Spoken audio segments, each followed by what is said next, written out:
So welcome candidates. I am Indrapreet Singh, All India rank 5 in CDS IMA, rank 29 in FCAT. Welcomes you to our YouTube channel We Together.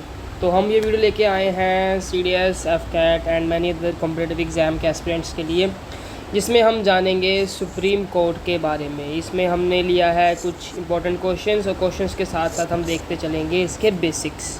ठीक है, ये जो questions बनाए हैं या इसमें जो बेसिक्स डिस्कस करेंगे तो ये उन जो मैंने खुद से हैंड रिटन नोट्स बनाए थे लक्ष्मीकांत से, वहाँ से लिए गए हैं। सो ये डेफिनेटली आपको हेल्प करेंगे। स्पीड को कर लो मल्टीप्लाई बाय 1.5 और जल्दी से इन क्वेश्चंस को देख डालो और देखो अपनी तैयारी आपकी कहाँ तक पहुँची हुई है। सो एक छोटी सी ऐड है हमारे टेलीग्राम चैनल की, लिंक आपको डिस्क्रिप्शन में मिल जाएगा। आप उस चैनल को ज़रूर ज्वाइन कीजिए।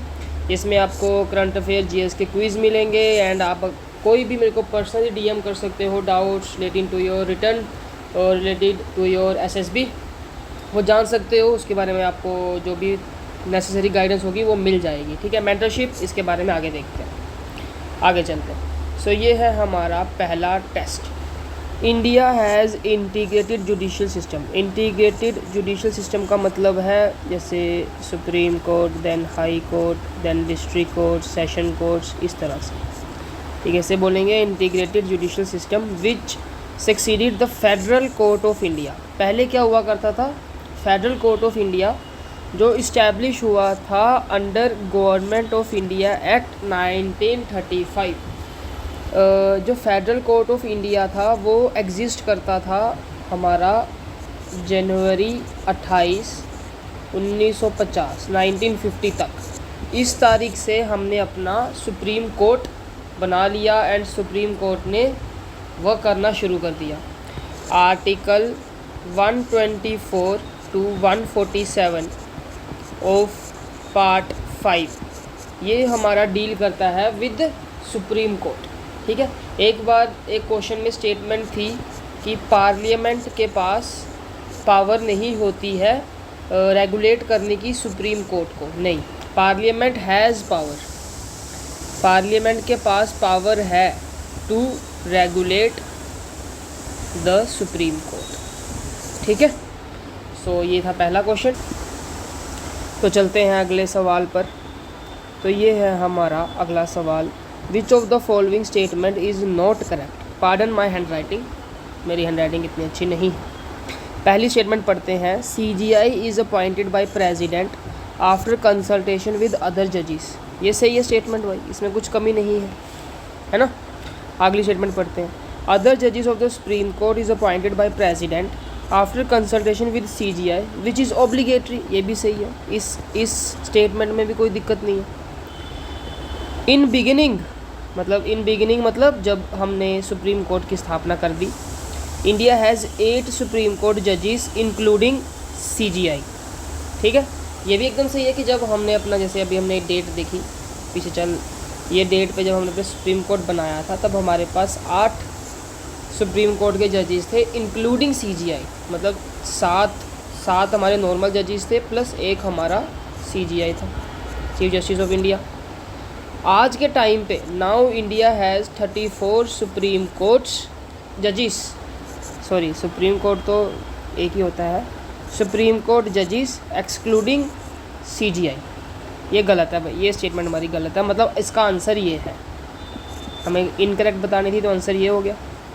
आज के टाइम पे 34 हमारे पास टोटल है, 34 में ही हमारा CGI भी इंक्लूडेड है, ये अलग से नहीं है, इसी के अंदर हमारा CGI है। और बताने की बात ये है कि अभी ये स्ट्रेंथ जो है वर्किंग में नहीं है, ये पार्लियामेंट से पास हो चुकी है पर अभी वर्किंग में आएगी।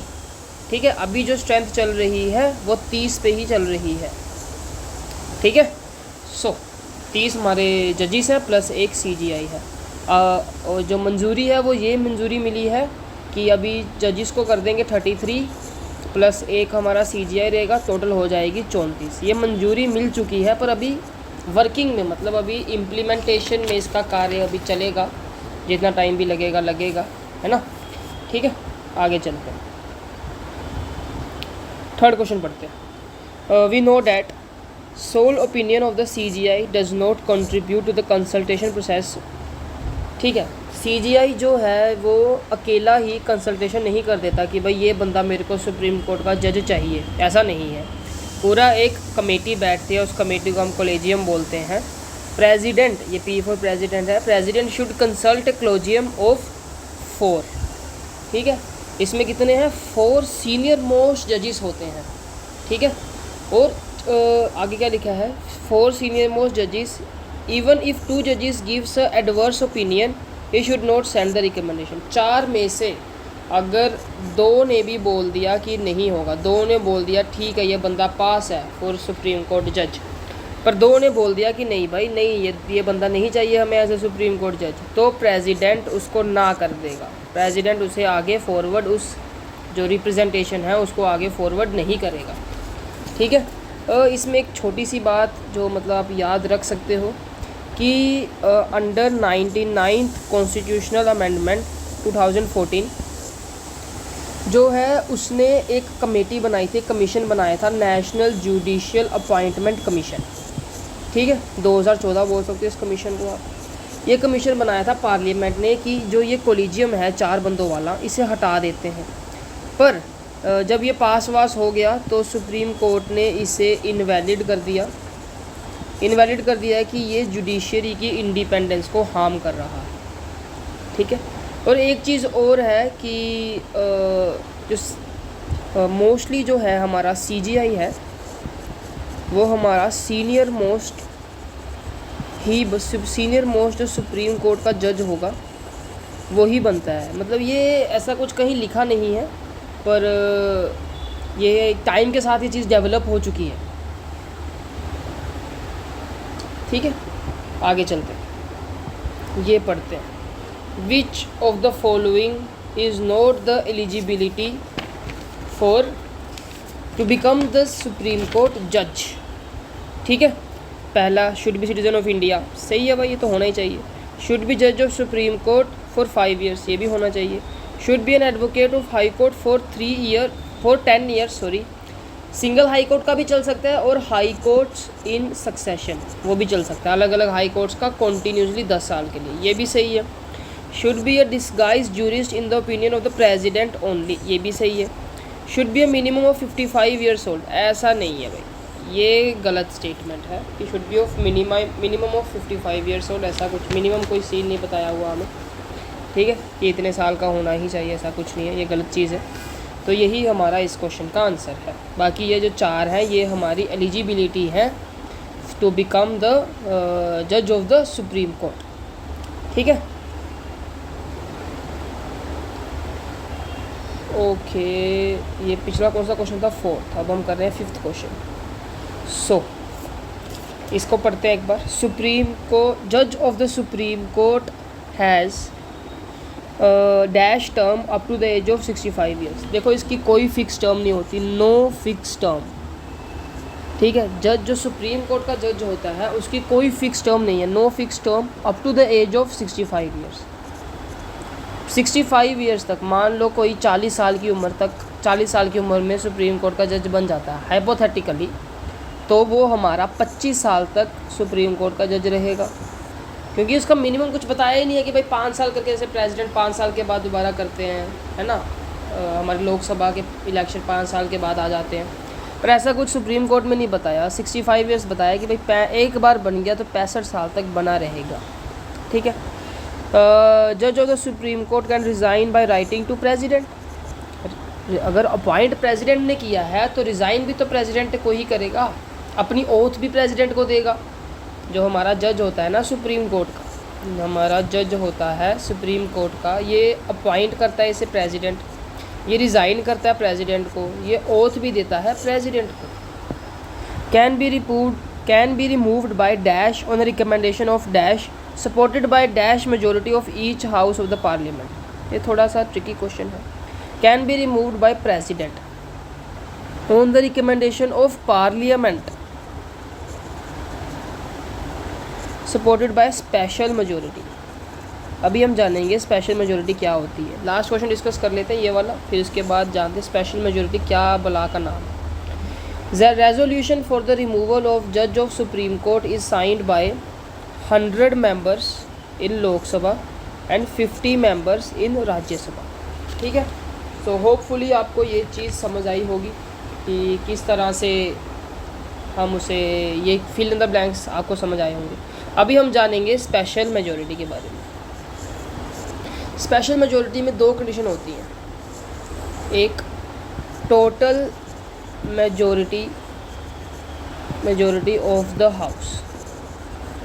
ठीक है, ये पहली कंडीशन। फिर majority of the people voting, दोनों मेजॉरिटी होनी चाहिए। जितने बंदे वोट डाल रहे हैं उसकी मेजॉरिटी भी आनी चाहिए एंड टोटल मेजॉरिटी भी हमारे पास उसकी आनी चाहिए। ठीक है, मतलब जितने प्रेजेंट है एंड वोटिंग है उसके 2/3 से कम नहीं होनी चाहिए, ये इसका तात्पर्य निकल के आता है। ठीक है, आगे चलते हैं। सो ये है एक छोटी सी ऐड हमारे एसएसबी मेंटरशिप प्रोग्राम के लिए। इस प्रोग्राम में जुड़िए, आपको बहुत ज़्यादा हेल्प मिलेगी। अगर आपकी एसएसबी डाउन द लाइन है, 1 मंथ 2 मंथ 3 मंथ में आ रही है, इसका ज्वाइन करिए। इसमें एक बूस्टर कोर्स है, बूस्टर कोर्स आपका 1 वीक में हो जाएगा। प्रॉपर गाइडेंस चाहिए तो वो आपकी 4 वीक्स की है। ठीक है, 4 वीक्स में हम 4 क्लासेस करते हैं 4 हफ्तों के लिए। जैसे मान लो क्या मतलब, क्लास 1 आपकी होती है OIR, PPDT एंड टैट के ऊपर। ये क्लास 2 घंटे के लिए चलेगी।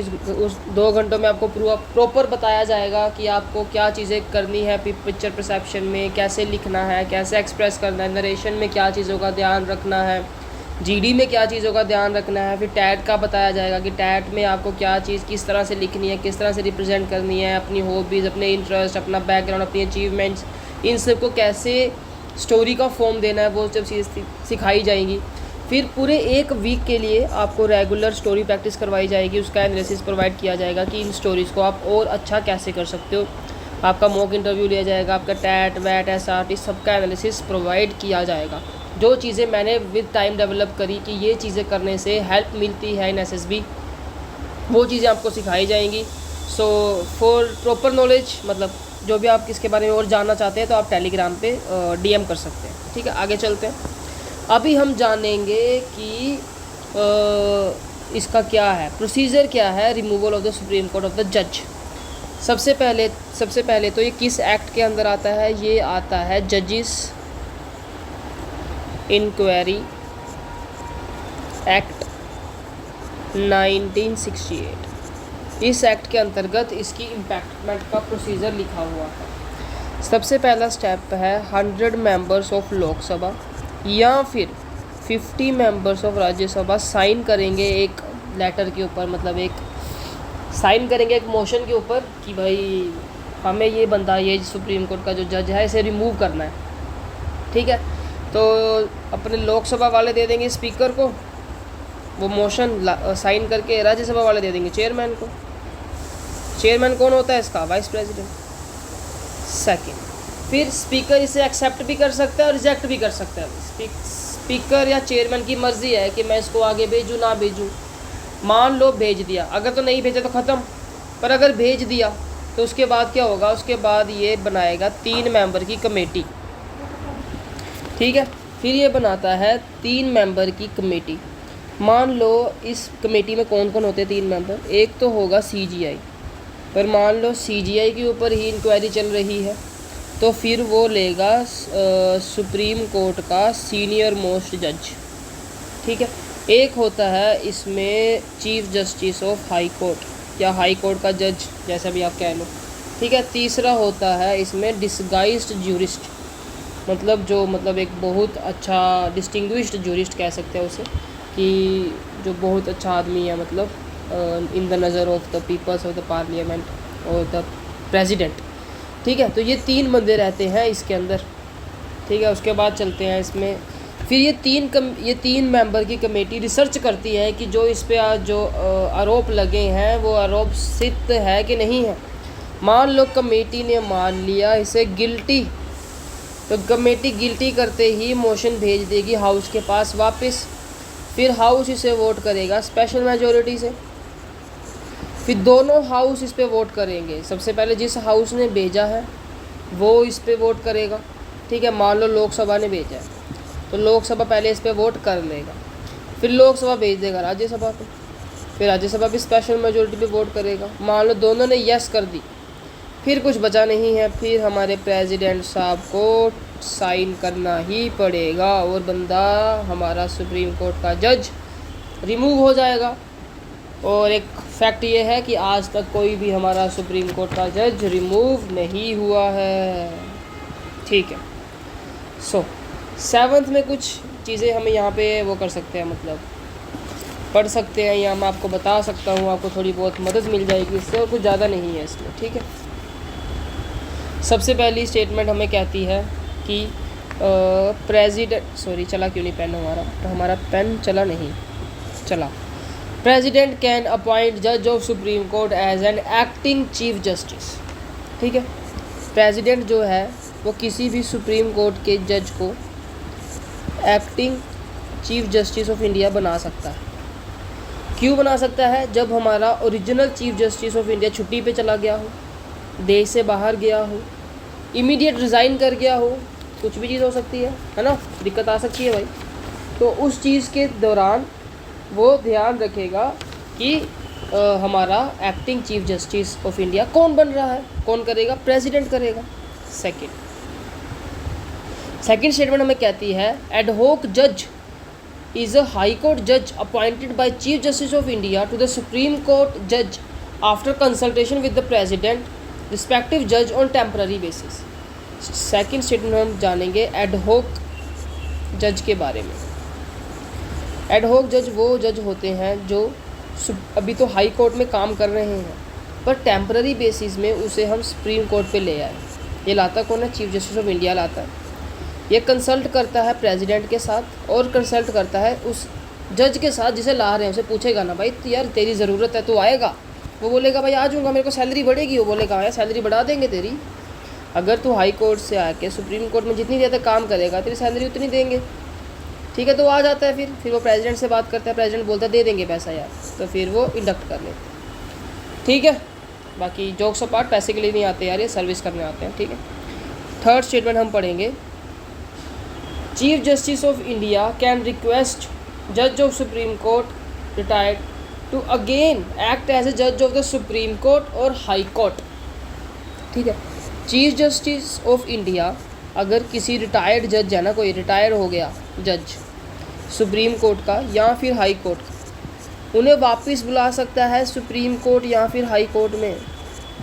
देखो सुप्रीम कोर्ट का रिटायर्ड जज हाई कोर्ट में आसानी से काम कर सकता है क्योंकि उसके पास उतना एक्सपीरियंस है, उसकी एलिजिबिलिटी उसे अलाउ करती है। पर मान लो हाई कोर्ट के रिटायर्ड जज को हमने सुप्रीम कोर्ट में लाना है तो उसके लिए उसकी एलिजिबिलिटी क्वालिफाई करनी चाहिए, तभी वो सुप्रीम कोर्ट में लगेगा, नहीं तो नहीं लगेगा। समझे आप ये बात? ये समझ लेना भाई, ज़रूरी बात है ये।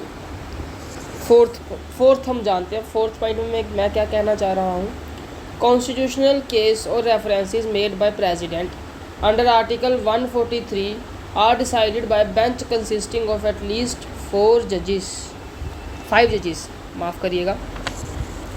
आर्टिकल है हमारा 143 जिसमें प्रेसिडेंट कंसल्ट करता है सुप्रीम कोर्ट को। तो इसमें जो कंसल्टेशन का पॉइंट है उसके ऊपर हमारे 5 सुप्रीम कोर्ट के जज इंक्लूडिंग हमारा CGI, इन 5 बंदों की कमेटी बनती है। फिर वो प्रेसिडेंट को जवाब देते हैं कि भाई आपने जो हमसे ओपिनियन मांगा था वो ये है।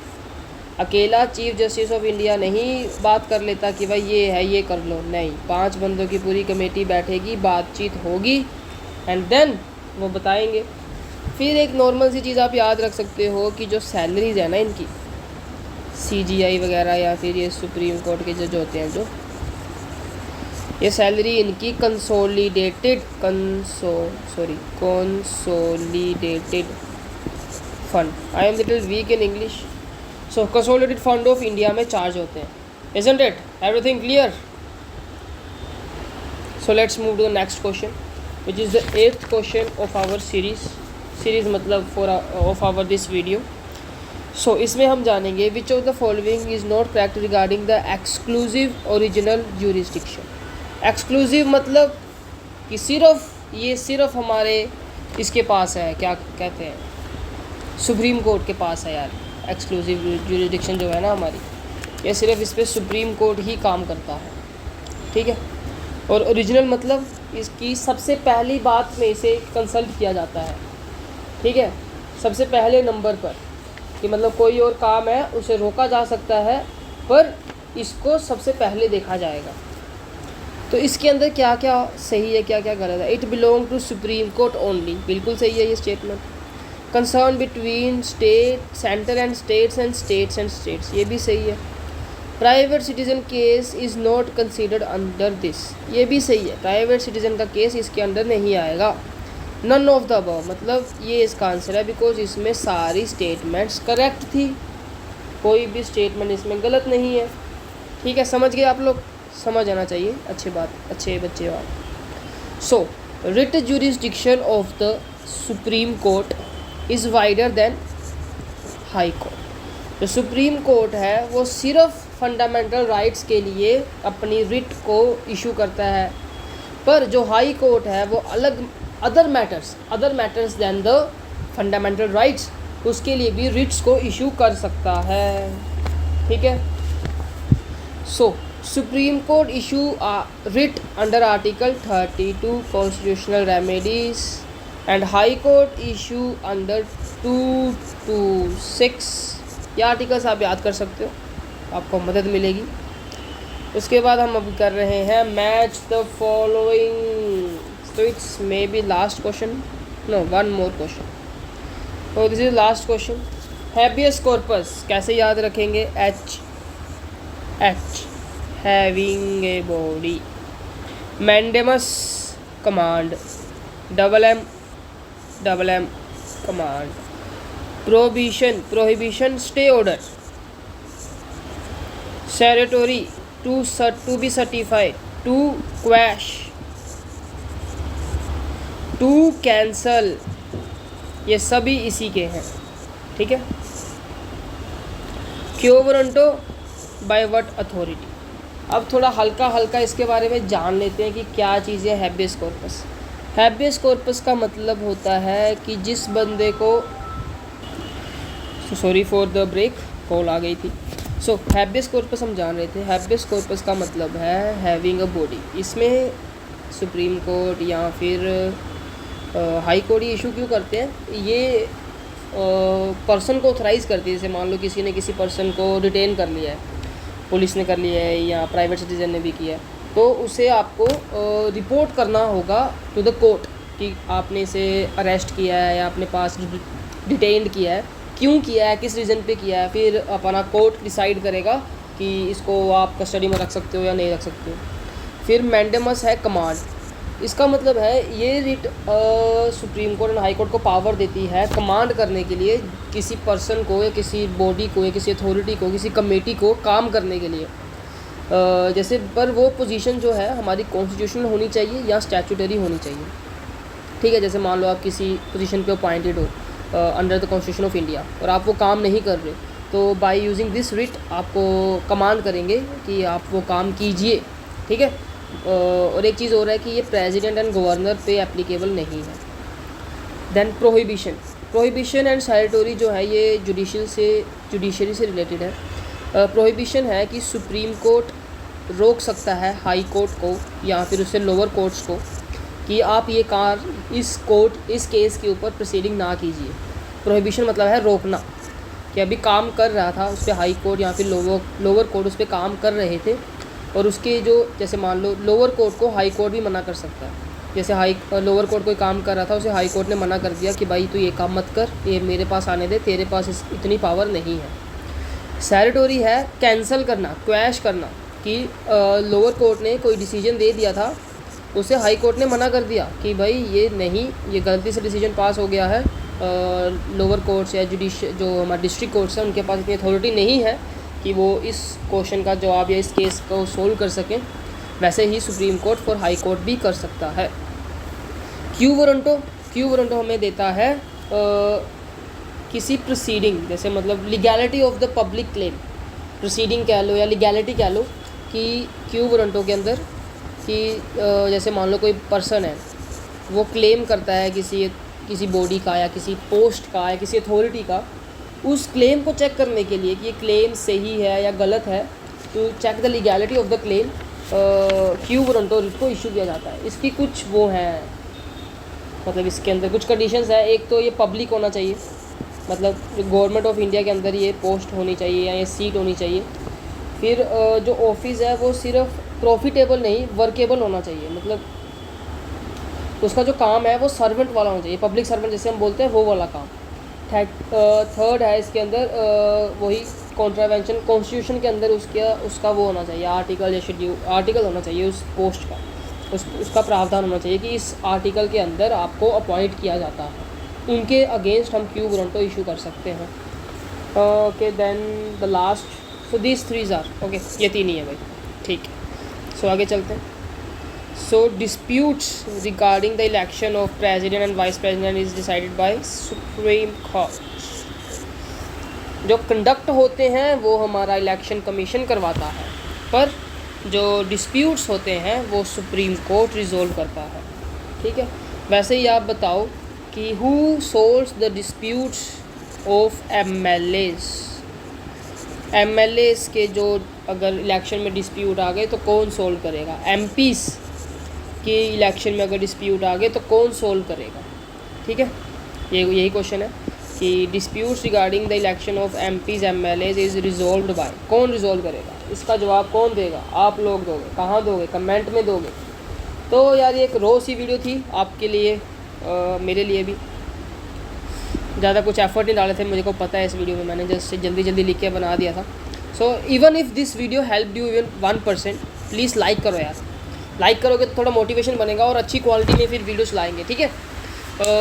ठीक है, तो मिलते हैं अगले वीडियो में। जिसको एसएसबी मेंटरशिप चाहिए वो टेलीग्राम पे डीएम करे, और बाकी बच्चे जो तैयारी कर रहे हैं वो टेलीग्राम चैनल से ज़रूर जुड़े, उन्हें हेल्प मिलेगी उस चीज़ से, ठीक है।